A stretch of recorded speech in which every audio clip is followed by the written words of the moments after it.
अभी हाल ही में जब हैदराबाद में भयंकर बारिश हो रही थी तो वहां पर आईटी सेक्टर में काम करने वाले रोबिन मुकेश को चाय की तलब हुई क्योंकि उनका ऑफिस शुरू होने वाला था। इसीलिए अपनी चाय की तलब को मिटाने के लिए उन्होंने जोमेटो पर चाय ऑर्डर कर दी। लेकिन उसके बाद जो हुआ वो हैरान कर देने वाला था। गाइस, इतनी बारिश में महज 15 मिनट के अंदर मोहम्मद अकील नाम का एक डिलीवरी बॉय चाय लेकर पहुंच गया। जब रोबिन ने अकील को देखा तो वो पूरी तरह से भीगा हुआ था। इतनी मेहनत देख के रोबिन ने अकील के लिए फंड रेज करना शुरू किया और देखते ही देखते 73,000 रुपया इकट्ठा हो गया, जिसमें से 30,000 रुपया एक अमेरिकी महिला ने डोनेट किया था। गाइस, अब इतनी मेहनत अगर कोई करेगा तो ये इनाम तो बनता ही है। हमें भी इन डिलीवरी बॉयज की हमेशा रिस्पेक्ट करनी चाहिए जो कि बिना मौसम देखे आपके पेट की भूख मिटाते हैं। गाइस, आपको ये जान के कैसा लगा कमेंट सेक्शन में जरूर लिखिएगा। क्या मरने के बाद एक मां अपने बच्चे को जन्म दे सकती है? अब आप लोग कहेंगे कि कैसा सवाल है, ऐसा थोड़ी पॉसिबल है, लेकिन ये पॉसिबल है। एक प्रेग्नेंट महिला मरने के बाद भी अपने पेट में पल रहे बच्चे को सक्सेसफुली जन्म दे सकती है। पर सवाल यह है कि यह होता कैसे है? तो डॉक्टर्स और साइंटिस्ट इसके पीछे यह तर्क देते हैं कि अगर किसी महिला की मौत उसकी प्रेगनेंसी के दौरान या फिर डिलीवरी के दौरान हो जाती है और अगर बच्चा मैच्योर्ड है तो मरने के बाद बॉडी में बनने वाली गैसेस इतना ज्यादा प्रेशर पैदा करती हैं कि बच्चा शरीर से बाहर निकल जाता है। गाइस, इसी को ही कॉफिन बर्थ कहा जाता है। अब हमारे लिए ये किसी चमत्कार से कम नहीं है।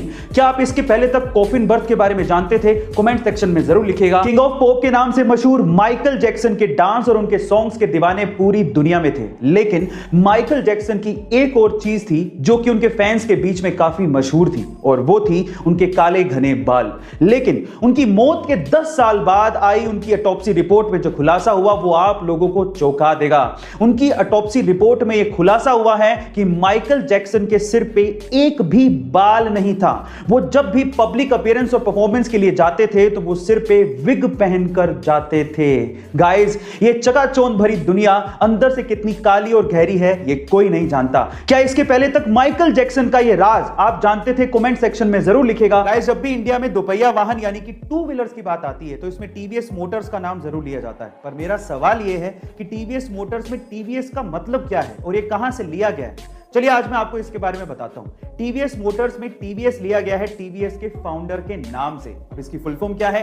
टी का मतलब है तिरुपुरुगुडी, वी का मतलब है वेंगरम और एस का मतलब है सुंदरम। अब ये सुनने में थोड़ा सा साउथ इंडियन नाम लग रहा है ना?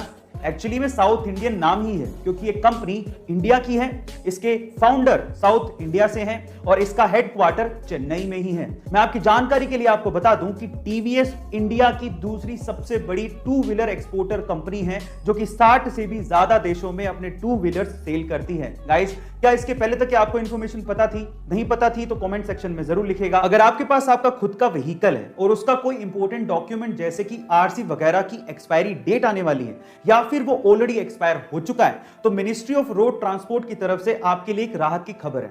वो ये है कि अगर आपके वाहन का कोई भी इंपॉर्टेंट डॉक्यूमेंट 1 फरवरी 2020 को एक्सपायर हुआ है या फिर अभी एक्सपायर होने वाला है तो उसकी वैलिडिटी गवर्नमेंट ऑफ इंडिया ने 30 सितंबर 2021 तक बढ़ा दी है। इसका मतलब आपको 30 सितंबर 2021 तक उसे रिन्यू करवाने की जरूरत नहीं है। हाँ, उसके बाद आपको इसे रिन्यू करवाना पड़ेगा।